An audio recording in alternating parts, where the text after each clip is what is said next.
तो दोस्तों, welcome to our channel embrace the journey. मैं हूं तन्वी और आज से हम शुरू करने जा रहे हैं हमारी पॉडकास्ट सीरीज, जिसमें हम बात करेंगे डिफरेंट टॉपिक्स पे, सोशल इश्यूज पे, फैमिली के टॉपिक्स पे और भी बहुत सारे।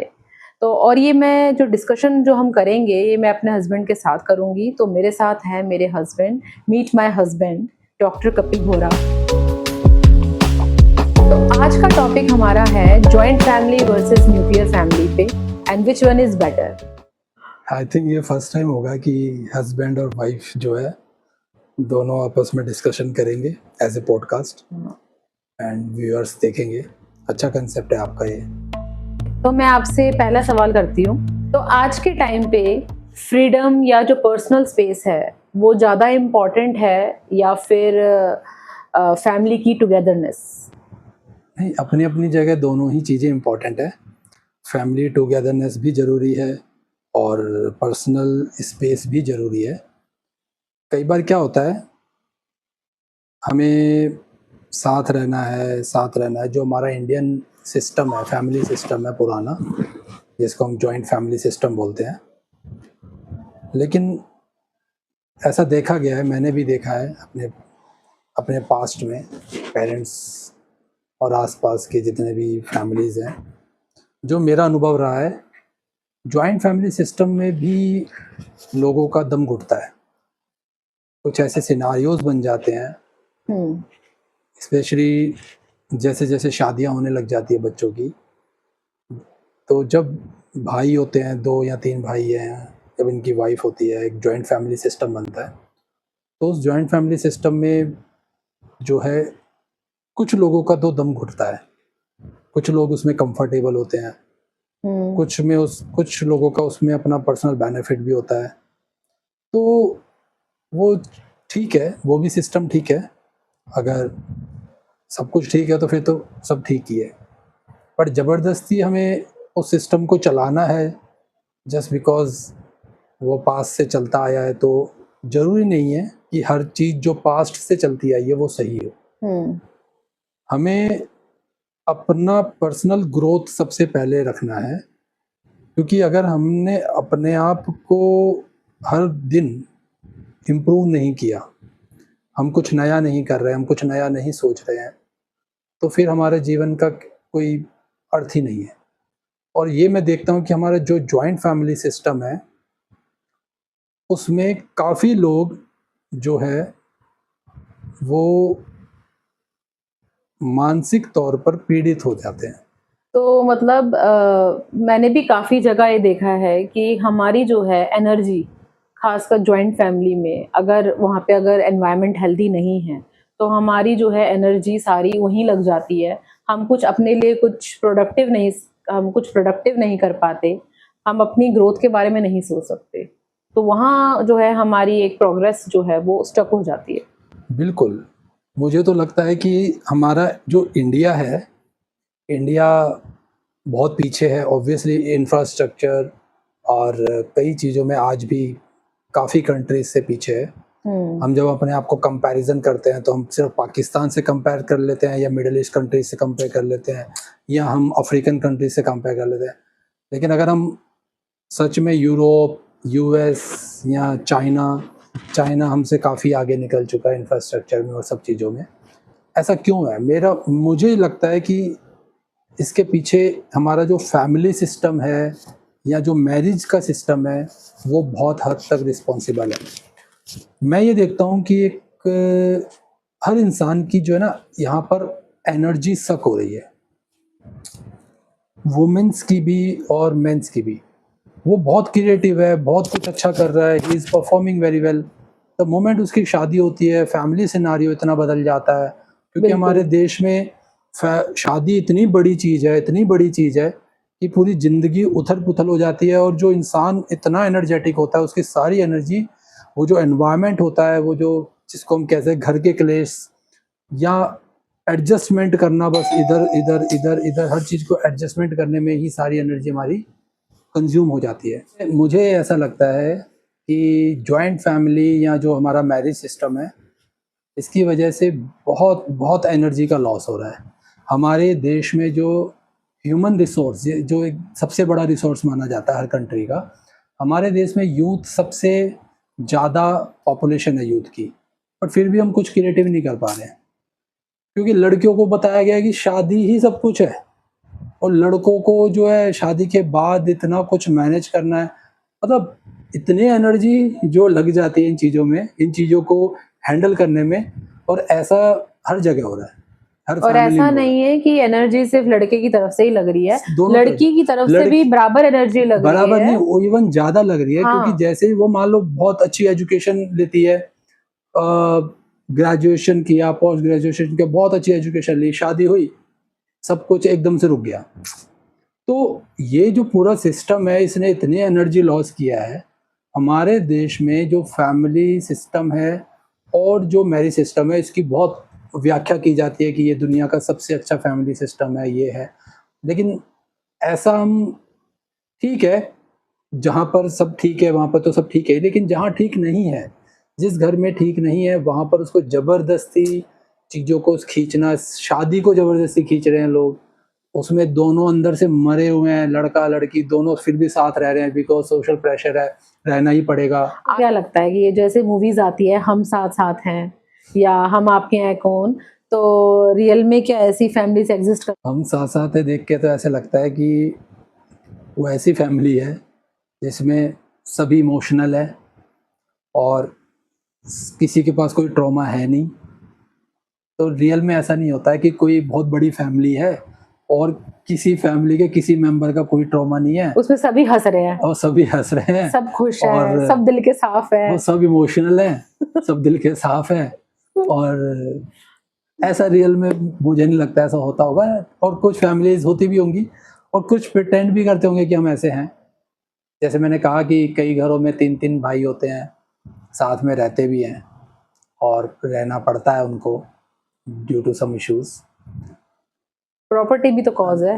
हाँ, एक प्रॉपर्टी कॉज है। प्रॉपर्टी की वजह से भी लोग साथ में रहते और हैं। अच्छा है, इसमें कोई बुराई नहीं है, अगर अगर सब खुश हैं और थोड़ा बहुत कॉम्प्रोमाइज करके, अगर एडजस्टमेंट लेकिन करके, अगर खुश हैं तो हाँ, अगर थोड़ा बहुत कॉम्प्रोमाइज एडजस्टमेंट करके भी रह पा रहे हैं तो बहुत अच्छा है।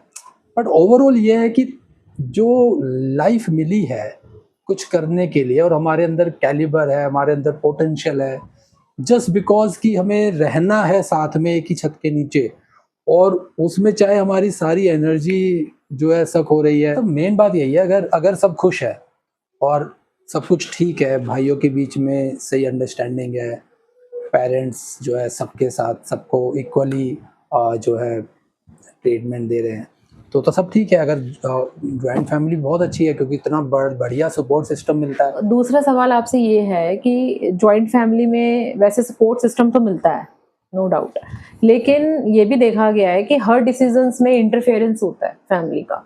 देखा गया है कि इंटरफेरेंस जो है फैमिली का ज़्यादा रहता है, जिसकी वजह से भी आप देखोगे डाइवोर्स केसेस जो हैं वो बढ़ जाते हैं। हाँ, लड़का कुछ बोल ही नहीं पाता है, हाँ, पेरेंट्स ज़्यादा प्रेशर डोमिनेट कर जाते हैं, प्रेशर लड़का अंडर प्रेशर आके जो है डिसीजंस ऐसे ले लेता है कि जो उसे नहीं लेने चाहिए। जब बड़े कई सारे लोग मिलकर डिसीजन लेते हैं तो कभी कभी लगता है किसी के साथ जस्टिस हो रहा है, किसी के साथ इनजस्टिस हो रहा है। तो ये सब तो हम कह सकते हैं कि जॉइंट फैमिली के कुछ एडवांटेजेस हैं तो कुछ डिसएडवांटेजेस भी है। एडवांटेज, सबसे बड़ा एडवांटेज तो सपोर्ट सिस्टम है, बैक है, कि हर किसी मेंबर को होता है कि कुछ भी होगा तो हमारे साथ इतना बड़ा परिवार है हमारा जो सपोर्ट के लिए है, और ये बहुत बड़ी चीज़ है जॉइंट फैमिली की, बहुत बड़ा एडवांटेज है। और डिसएडवांटेज यही है कि वहाँ पर कुछ हद तक अपनी जो मर्जी का करना, कुछ भी अपना कुछ पर, मतलब ये डिपेंड करता है कि कितनी अंडरस्टैंडिंग है सभी मेंबर्स के बीच में। अपना पसंद का कुछ करना चाहे तो इंटरफेरेंस है, अपना पसंद का पहनना चाहे तो इंटरफेरेंस है, कुछ खाना चाहे तो इंटरफेरेंस है। तो वो डिपेंड करता है कि अगर फैमिली टॉक्सिक है, मान लो एक जॉइंट फैमिली और उसमें 1 या 2 मेंबर टॉक्सिक है, नार्सिसिस्ट पर्सनैलिटी के हैं, तो फिर बहुत दिक्कत हो जाती है। फिर वो पूरा का पूरा जो एक एनवायरनमेंट है वो टॉक्सिक एनवायरनमेंट बन जाता है, और वहाँ पर जो है फिर हमारी एनर्जी सक होने लगती है, फिर हमें अंदर ही अंदर घुटन होने लगती है कि हम यहाँ पे क्यों रह रहे हैं, हम ये सब क्यों फेस कर रहे हैं। और जब हम न्यूक्लियर फैमिली की बात करें तो वहाँ पे भी एडवांटेजेस भी हैं और डिसएडवांटेजेस भी हैं। वहाँ पे एडवांटेजेस सबसे बड़ी जो डिसएडवांटेज जो है सबसे बड़ा न्यूक्लियर फैमिली का डिसएडवांटेज यही है कि जैसे जो दादा दादी हैं वो सब बच्चों के साथ नहीं रह सकते फिर, क्योंकि अब मान लो 4 बेटे हैं तो पेरेंट्स जो है 4 बेटों में से किसी एक बेटे के पास ही रहेंगे, बाकी 3 बेटे के पास और नहीं रह सकते क्योंकि सब बेटे अलग अलग घरों में रह रहे हैं। तो जब वो बच्चे होते हैं उनको एक दादा दादी का जो एक सपोर्ट होता है, एक दादा दादी की जो परवरिश होती है वो नहीं मिल पाती है, जो भी बहुत एक इम्पोर्टेंट जो है होती है। बड़ा जो डिसएडवांटेज है वो यही है कि अगर दोनों वर्किंग है तो फिर बच्चे कहाँ रहेंगे। हाँ, लेकिन जो ट्रस्ट एक पेरेंट्स के साथ होता है बच्चों का, अपने बच्चों को बिल्कुल दादा दादी के पास जो रखने का जो ट्रस्ट होता है वो फिर कहीं नहीं आ पाता। और सिर्फ ट्रस्ट ही नहीं, वो परवरिश, वो दादा दादी के लिए भी बहुत अच्छा है बेफिक्र तो, होके हम उनके हाँ, पास छोड़ के जा सकते तो हैं। वो सब जो ये है तो है। डिसएडवांटेज है न्यूक्लियर फैमिली का। और एडवांटेज तो सबको पता ही है, एडवांटेज ये है कि वहाँ पर थोड़ा आज़ादी से जी सकते हैं, तो जो एनर्जी है वो कम, अगर हस्बैंड वाइफ के बीच में ठीक है, अगर हस्बैंड वाइफ के बीच में भी तो भी खराब है न्यूक्लियर का फायदा तो नहीं फिर है। न्यूक्लियर बिल्कुल ही बर्बाद हो जाएगा, क्योंकि ज्वाइंट फैमिली में एक प्रेशर होता है कि पेरेंट्स के सामने वो लड़ते नहीं है, या जो वाइफ होती है वो भी इतना रिएक्ट नहीं करती, या लड़का जो है वो भी इतना रिएक्ट नहीं करता, तो किसी तरीके से प्रेशर में वो कुछ साल निकल जाते हैं और इतने में अंडरस्टैंडिंग डेवलप हो जाती है, कई बार ऐसा होता है। लेकिन न्यूक्लियर फैमिली में तो जैसे आजकल देखते हैं हम 3 महीने में ही तलाक हो रहे हैं, वो न्यूक्लियर में भी हो रहे हैं, लव हाँ मैरिज करी अलग रह रहे हैं। न्यूक्लियर फैमिलीज आजकल हम क्या देख रहे हैं कि ज्यादातर लोग जो है न्यूक्लियर फैमिली प्रेफर कर रहे हैं। जो हस्बैंड वाइफ है वो अलग अलग रह रहे हैं अपनी फैमिली से, दोनों फ्लैट लेके रह रहे हैं, कहीं दूर रह रहे हैं। और तो आपको क्या लगता है इसके पीछे क्या कारण है? अ, इसमें काफ़ी सारे कारण हैं। एक तो सबसे बड़ा कारण जो है शहरों में जगह हो गई है महंगी, तो हाँ लोग रहते हैं फ्लैटों में या एक घर में। अब 2 तरीके के हैं, या तो प्लॉट है जिसमें 4 मंजिल बना लिया, 3 मंजिल बना लिया और सारे भाई एक-एक फ्लोर पे रह रहे हैं, या फिर एक 3 बीएचके फ्लैट है जिसमें 3 कमरे हैं, 3 फैमिलीज़ रह रही है एक साथ। बट जब उनके बच्चे बड़े होते हैं तो फिर मजबूरी है, निकलना ही पड़ेगा। फिर वो सब अलग-अलग हो जाते हैं, तो इसका मेजर तो यही है कि घर छोटे हो गए हैं, फैमिलीज़ बड़ी होती जाती है और घर छोटे होते जाते हैं, तो सबको अलग-अलग होना ही पड़ता है। एक दूसरा मेजर रीज़न ये भी है कि वक़्त के साथ, क्योंकि आजकल दुनिया बहुत छोटी हो गई है, सबको पढ़ने के लिए शादी के बाद जॉब कहीं है, वाइफ़ की जॉब कहीं है, हस्बैंड की जॉब कहीं है, तो सबको दूर जाना पड़ता है। तो धीरे-धीरे सब एक-एक दूसरे से दूर हो ही जाते हैं, फिज़िकली दूर हो जाते हैं और सब अलग-अलग सिटीज़ में रह रहे हैं। 4 भाई है, चारों अलग-अलग सिटीज़ में रह रहे हैं। तो उन्हीं में से जो जो सेम सिटी में रह रहा है वो मम्मी-पापा के साथ रहता है, बाकी जो है बेटे अलग-अलग सिटीज़ में जॉब कर रहे हैं तो वो वहीं रहते हैं फ्लैटों में। तो एक एक होता है कि प्रैक्टिकल रीज़न की वजह से ही अलग होना पड़ रहा है, बिकॉज़ ऑफ सिचुएशन कि वो नीड है। पेरेंट्स भी प्रेफर करते हैं कि हमें इसके साथ ही रहना है, किसी एक पर्टिकुलर बच्चे के साथ ही रहना है। हाँ, उनके साथ उनका ज़्यादा बहुत, हालाँकि मैं ये नहीं कह रही कि पेरेंट्स का प्यार कम है किसी के लिए, लेकिन वो उनका कोई ना कोई एक फेवरेट बच्चा तो होता ही है, वो उसके साथ रहना पसंद करते हैं। हाँ, वो ऑब्वियसली वो भी है ही। पेरेंट्स को पेरेंट्स भी तो अपना सर्वाइवल देखते हैं, उनको भी अपनी इनसिक्योरिटीज़ होती है, वो भी अपने हिसाब से चीज़ें करते हैं। बट मुझे ऐसा लगता है कि अ, एक तो है ही कि प्रैक्टिकल रीज़न की वजह से ही सेपरेट हो जाते हैं सभी भाई। दूसरा ये भी रीज़न है कि कई बार नहीं बन पाती आपस में, भाइयों की नहीं बनती है, पेरेंट्स के साथ नहीं बनती है। तो घर में जो है एनवायरनमेंट अच्छा नहीं होता, लड़ाइयाँ होती है, तो सब भाई अलग-अलग होते हैं। तो अलग-अलग सिनेरियोज़ हैं, अलग-अलग फैमिलीज़ में अलग-अलग सिस्टम है।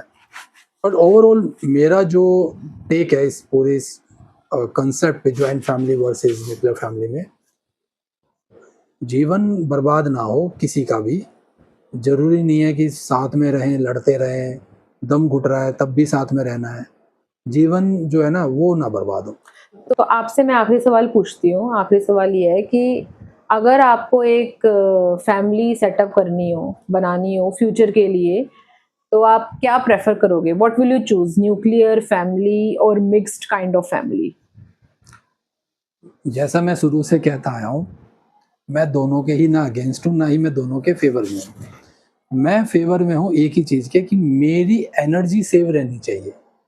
ठीक है। मेरी जो मान लो कि भई मैं एक वाइब में हूँ, मैं पीस में हूँ, और मेरा पीस डिस्टर्ब हो रहा है because of some issues. Joint family में मान लो कोई एक भी पर्सन टॉक्सिक है, टॉक्सिक का मतलब नार्सिसिस्ट है, या जो जो चीज़ों को नहीं मान रहा है वो भी अपने हिसाब से ठीक हो सकता है, बट मेरे साथ उसकी वाइब मैच नहीं हो रही है। मैं अपनी एनर्जी को सबसे ज़्यादा प्रायोरिटी दूंगा। मैं अपनी मेंटल पीस को सबसे ज़्यादा प्रायोरिटी आप अपनी मेंटल पीस को सबसे ज़्यादा प्रायोरिटी। मैं रिस्पॉन्सिबिलिटीज पूरी करूंगा, बट मैं फिजिकली चिपक के रहूं, साथ में रहूं। ये पॉइंट इंपॉर्टेंट है। मैं ऐसा नहीं कर सकता कि मैं अंदर से मेरा दम घुट रहा है और फिर भी मेरे को रहना है, मैं एक ही टेबल पे बैठूं, अंदर से मेरे को वाइब सही नहीं आ रही है, मुझे पता है सामने वाला मुझे पसंद नहीं कर रहा है, लेकिन तब भी मुझे साथ बैठना है। मैं ये नहीं कर सकता, तो मैं इसमें यही करूंगा, I will fulfil my all responsibilities, but physically मैं थोड़ा दूर होने की कोशिश कहना चाह रहे हो कि मैं रिस्पॉन्सिबिलिटीज पूरी करनी है हमें, लेकिन जो है हमें अपने इनर पीस को जो है नुकसान नहीं होने देना। मेंटल पीस सबसे ज्यादा प्रायोरिटी है। तुम्हारी एनर्जी, तुम्हारी वाइब, तुम्हारा कॉन्शियसनेस सबसे ज्यादा इंपॉर्टेंट है। तुम अपने आप को तभी इम्प्रूव कर पाओगे, क्योंकि सेल्फ ग्रोथ हमारा जो मेन पर्पस है लाइफ का, क्या है? सेल्फ ग्रोथ, कि हम अपने आप को डेली हर रोज कुछ नया करें, हम कुछ नया सीखें और अपने आप को इम्प्रूव करें डे बाय डे। और वो तभी पॉसिबल है जब हमें एक अच्छा एनवायरनमेंट मिले।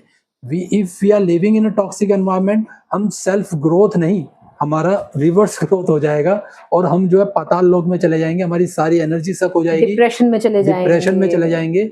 और है हमारे देश में बहुत से लोग जस्ट बिकॉज इन्हीं संस्कारों की वजह से कि साथ में रहना है, चाहे कुछ भी हो, चाहे माँ कहती है मैं चाहती हूँ मेरे सारे बेटे एक साथ रहे, कैसे लेकिन जब सारे टकरा रहे हैं, और कई बार तो माँ खुद रीजन होती है।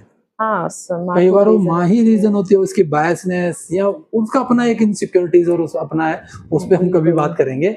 बट ये जबरदस्ती का थोपना कि ये संस्कार है, साथ में रहना है, मुझे नहीं लगता कि ये ठीक है। कई बेटे प्रेशर में रहते हैं बिकॉज ऑफ प्रॉपर्टी, क्योंकि फादर बहुत पावरफुल होता है फाइनेंशियली, हालांकि वो खुश नहीं है, लेकिन फिर भी खुश नहीं है बेटे, तो भी रहना पड़ेगा, क्योंकि ऑब्वियस ही बात है, अदरवाइज सर्वाइव कैसे करेंगे?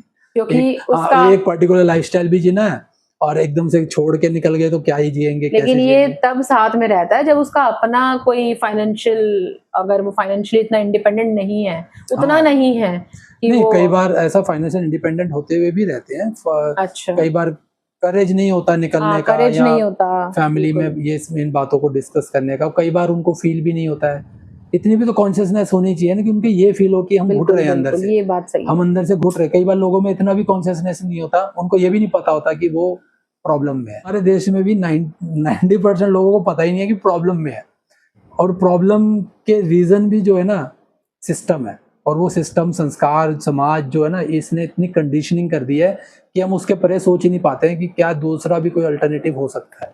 तो देखा आपने, फैमिली का सेटअप कोई फिक्स फॉर्मूला नहीं होता, हर किसी की कहानी अलग होती है, हर किसी की प्रायोरिटीज अलग होती हैं, और हर घर की डायनेमिक्स भी अलग होती हैं। कहानी घर घर की, चाहे जॉइंट हो या न्यूक्लियर, इम्पोर्टेंट क्या है कि आपस में रिस्पेक्ट होना, मेंटल पीस होना, एक दूसरे को स्पेस देना, केयर करना। तो ठीक है, आज का हम पॉडकास्ट यहीं खत्म करते हैं, अगली बार मिलेंगे हम नए टॉपिक के साथ। तो कमेंट करके बताइए आपको ये कैसा लगा और शेयर करिए अपने थॉट्स।